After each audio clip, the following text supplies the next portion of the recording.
Hi everyone. This is Lori, and my channel is Carnivore Cheer. If this is your first visit, welcome. I'm glad you stopped by. If you're returning from a previous visit, thank you very much for coming back. And if you like what you see, please do click the like button. That would be really wonderful. And if you'd like to travel along with me as I make future videos, please do subscribe. I would most welcome your subscription. Today, I want to talk about a topic that is something that many people who have adopted the proper human diet or are struggling to get up and running with the proper human diet have struggled with. It goes by many names, comfort eating, stress eating or whatever, but in general, it is known as emotional eating. And I have certainly done my share of this type of eating.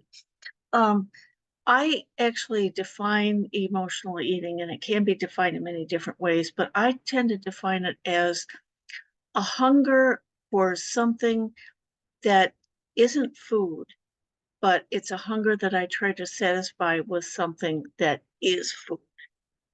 And the hunger that drives emotional eating for me is not the type of hunger that your body is telling you that it needs to refuel itself and give you more energy and a healthy way to, get your energy back. This is a hunger that is born of many, many emotions: anger, fear, loss, isolation, feelings of abandonment, fear, um, many, many types of emotions that will drive people like me to seek food as comfort. And I have done emotional eating for probably the majority of my life, actually. And actually, it probably goes all the way back to my childhood, even though I didn't know what I was doing with eating emotionally. But I remember as a kid, even though I was a very slender child, I loved meat. But unfortunately, carbohydrates and snacks and sugar were grabbing center stage. And these were the foods that were fun to eat. And I remember whenever anybody said, any family gathering or anything, let's go for ice cream. And it's like I was there, oh yeah, ice cream, yippee. And I remember like whenever there was a quote treat unquote like cookies or chocolate chip cookies or any sort of sweet or salty carbohydrate treat, I just, went for it, you know, like gangbusters. And of course I didn't realize that this was the start of a troubling pattern. I was too young to understand that. All I knew was that this food was fun. And it was complicated by the fact that, of course, I didn't like vegetables. So even though I did like meat, I just love snacky foods and carbs and all kinds of junk food. And when I was growing up, that's when junk food was really on the rise and it was becoming very, very popular. There seemed to be more and more types of potato chips and more types of crackers coming onto the market almost daily. And of course, we kind of had some idea that too much starch in your diet was probably not the best thing. But on the other hand, we really didn't hear a whole lot about the dangers of sugar, not nearly to the extent that we do now. And so I just happily, chomped on all of this snacky food, and I didn't realize that the destruction of my body was already starting, even though I was a healthy, slender child.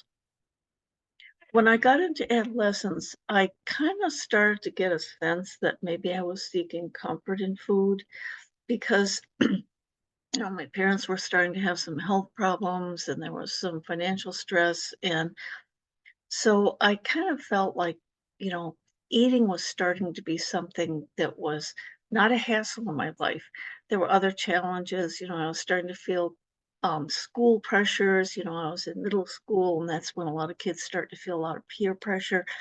And I don't know how to handle any of that emotionally. So I think food started to become something that kind of just made me feel better. And it just really was the start of something that just would get progressively worse, even though I had no idea that's what was happening. But I began to sense that there was something more than just consuming food here.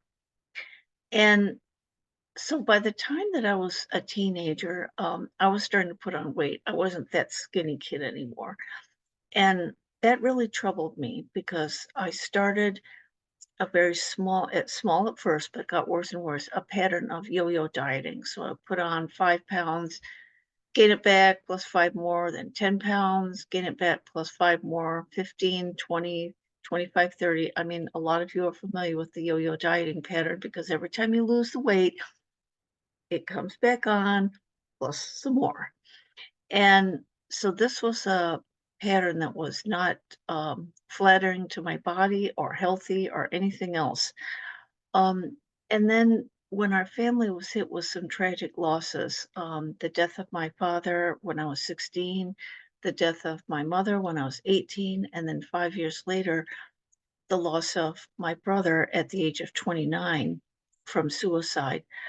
Those were all just devastating things for me. But once again, I just didn't know how to process any of that emotionally. I didn't know whether it was appropriate to cry. I felt like I kind of had to be stoic and that I would be causing the family trouble if I shed too many tears. And it just seemed like food was always there. And after my father died, I kind of had to look after my mother. It was just her and myself in the house. And she was devastated. And I was very concerned about her. And, you know, that was more and more stress for me. And I just didn't know how to put the words to it.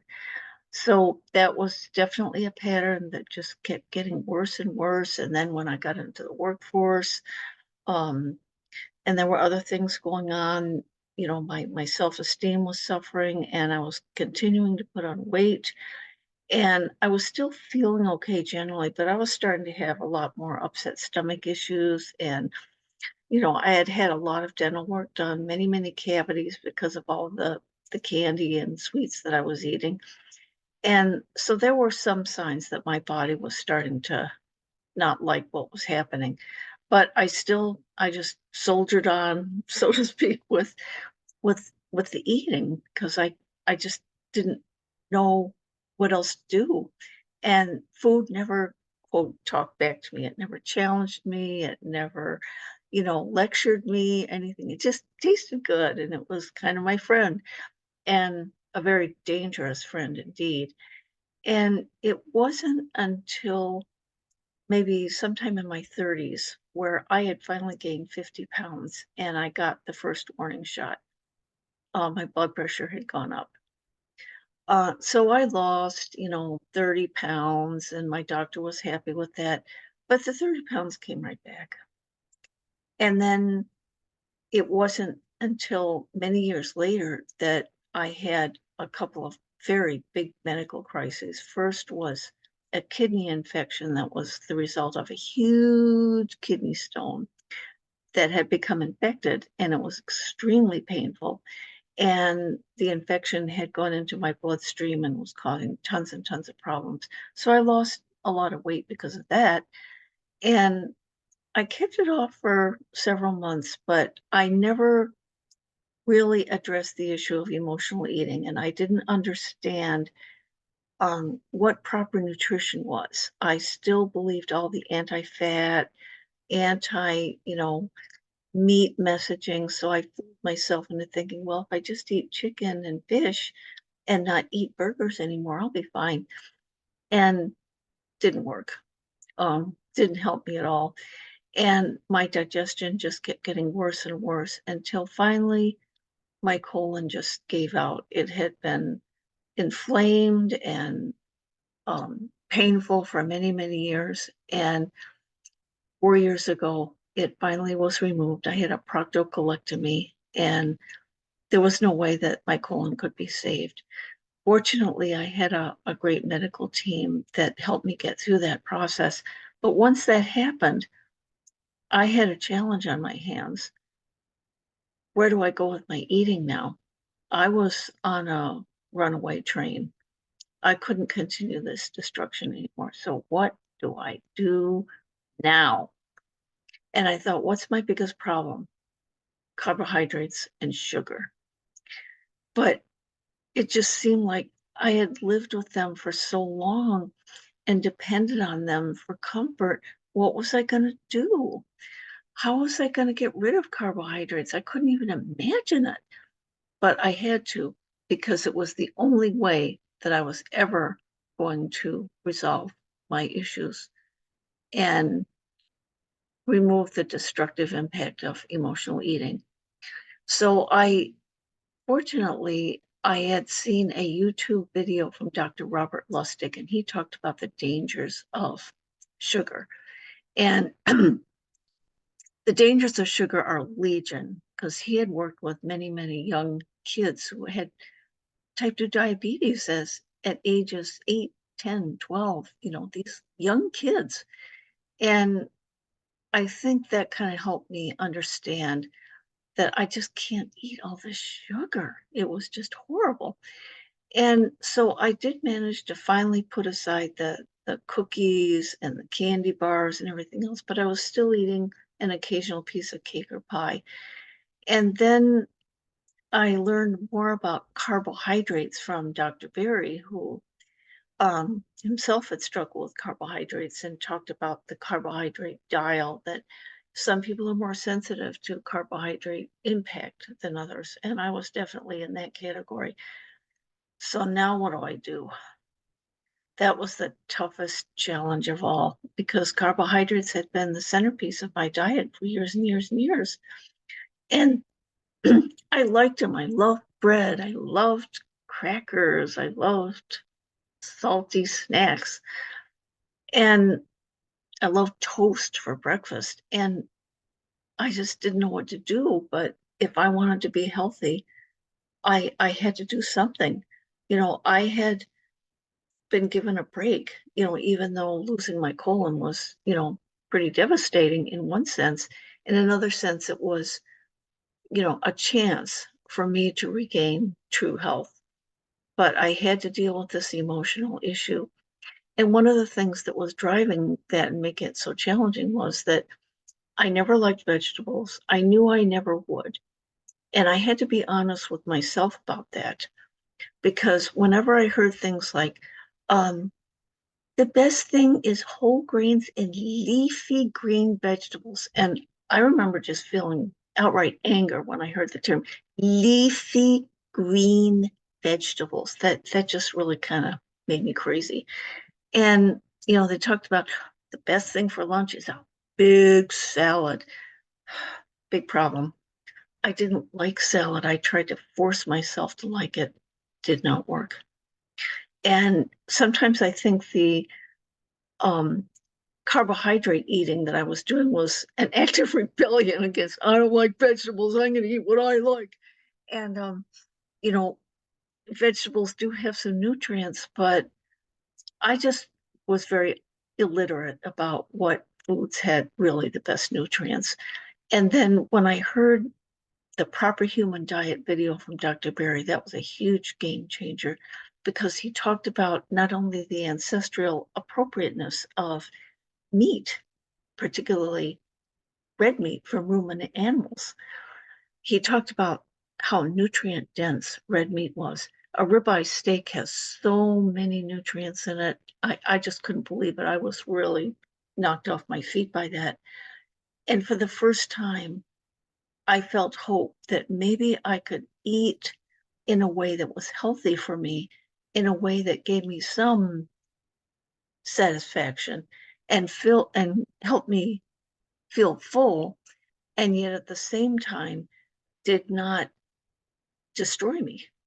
And I was so grateful for that. And I had been trying very gradually to wean myself off carbohydrates, and I managed to cut out the sugar, which is a minor miracle. But I think, the English muffin for breakfast, for example, and other types of carbs were the last stand that I had to let go of. And I finally managed to make the kickstart into carnivore. And the pleasant surprise that came upon me was that beef tasted delicious and it was good for me. And finally, I could eat something that was healthy for me in a way and in a pattern that was healthy. Now, part of the problem was that I still had a lot of unresolved emotional issues. So, what do I do now? Because the threat of emotional eating still was kind of like lurking behind in the bushes, even though I was, eating a healthy meat-based diet now, and I was losing weight, and the belly fat that I had gained during adolescence and carried all around all those years was finally gone, for which I was very grateful. But this emotional eating issue just never really completely went away. And that was a little scary to me. And there were times just in the last year, for example, where I was feeling a great deal of stress for one reason or another. And I remember one particular instance where I was out on a walk and I was feeling angry. It was a very bad day. Nothing was going right. And I thought, what's going on here? What am I feeling? And it's like I finally had some words that I could use. And those words were, I want to eat. And I was really kind of surprised at myself. And it's like, okay, so why do I want to eat? Answer, I want to eat because right now life stinks to me. And it's like, oh, brother, here we go. At least I'm putting words to it, but it was the same old thing that had me drive to a restaurant and eat a huge meal with a great big fat dessert, or go to the grocery store and get tons and tons of snack foods and potato chips. Um, but what I noticed now was that I was able to at least apply the brake pedals a little bit, where before I went into emotional eating just like that. It was so fast that I was sitting in a restaurant with a big fattening meal, three quarters completed before I even realized I had decided to eat emotionally. Same thing. Or I could be on my way home from the grocery store with a great big shopping bag full of potato chips and cookies and crackers. That's how fast it happened. And if there was a difference, this time I found some words to put to it, and I was extremely grateful, but I was miserable. I kept walking and I realized how angry I was. So I started stomping. Life is so crummy right now. I don't like this. But I was saying things. I was getting the feelings out, and I just stomped around a few blocks. I came home and something told me, do anything but eat. So I found some old DVDs from my DVD library, some TV shows from the 70s that I had liked, and popped those in my computer and played them. And I was still feeling in pain, but it was at least enough to get me through without wanting to drive to the store and get some cookies or something. And, I remember another example where I was just feeling really down. It was a bad day at work and I was just feeling really beaten up. And I was standing next to this display of double chocolate chip cookies. And it's as if they were nagging at me, grabbing my arm or something. And they were saying to me, come on, we're your friends. Remember us? We know you want us. And it's like, I just kind of had to breathe in and out. And I just stood there and I just had to just do some just deep breaths. And finally, I reached for one word that I knew would help me. No. N-O. And I didn't say this out loud in the store, but I said it silent to myself. And I looked right at the package and I said, no, you can't have me. You hijacked me several years ago and you took my health and nearly took my life. Nope, you're not doing it now. I'm out of here. And somehow I had, bought some bacon and eggs because I was low on eggs. And I ran to the check stand, got through there, paid for my food as quickly as I got the heck out of there. And so that's what I feel very blessed with now. Even though, emotions sometimes still drive me to think about food. Um, I I feel like I have something a little bit more clear now, and I think it's because I have adopted the carnivore way of eating, and I feel some far greater mental clarity about this. Although this issue is not resolved for me, I had to kind of think about a lot of unresolved grief that I had not dealt with many, many years ago. You know, my brother's death, you know, he was only 29 years old. He had so much potential, and he lost his battle with despair over alcohol addiction. And that was so tragic. And may heaven bless him. Jeff, I love you, and I hope you're proud of me because I'm doing everything I can to make sure that I don't give in to that despair myself. So I try to think about what is driving my emotions now. And sometimes that's not easy because we're kind of conditioned in many ways, especially in the workplace, you know, to kind of tough it out and not to show your emotions. And I do understand that. I think it's vitally important to be thoroughly professional, but the emotions still have to be addressed. And I have to do a better job of that. So even though I am extremely grateful that I have some techniques I can work with now, the risk is still much smaller now, but it's not 100% gone. But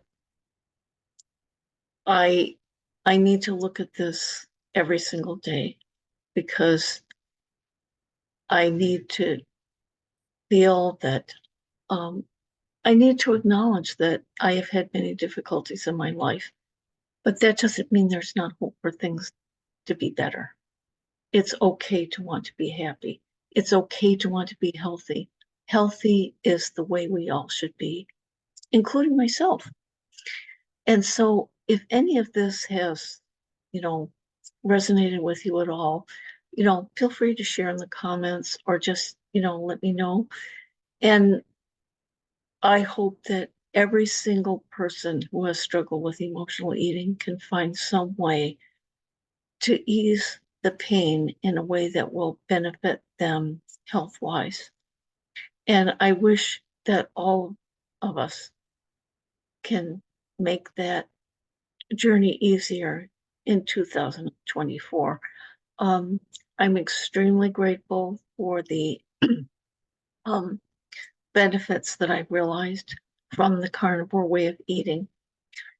I do know I have to be realistic enough to know that it's not really going to take all of my problems away. I'm still going to feel sadness. I'm still going to face obstacles. I am still going to feel angry.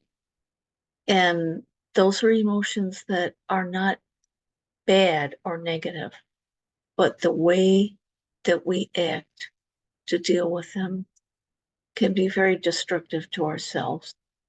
And I need to keep in mind that I don't want to hurt anybody in this world, but I have to remember that has to apply to myself as well.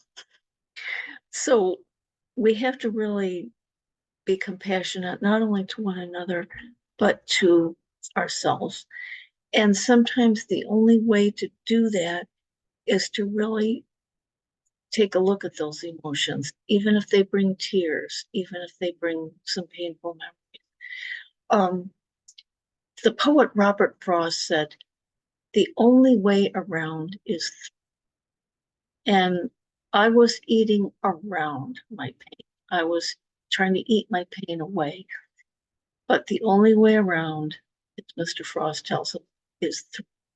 And I hope I will never, ever forget that. So I wish you all a joyful 2024. And once again, if you'd like to continue on this journey with me through YouTube, please do subscribe. I'd love to have you a subscriber. And please do click the like button if this video resonated with you at all. I'm going to be doing one more video on another aspect of emotional eating, which relates to being those of us who are highly sensitive persons. And that is a topic that I have been researching recently. It's really been quite fascinating. So I just, once again, a most happy new year to all of you, and my best wishes wherever you are on your journey to health. Thank you once again. Best wishes.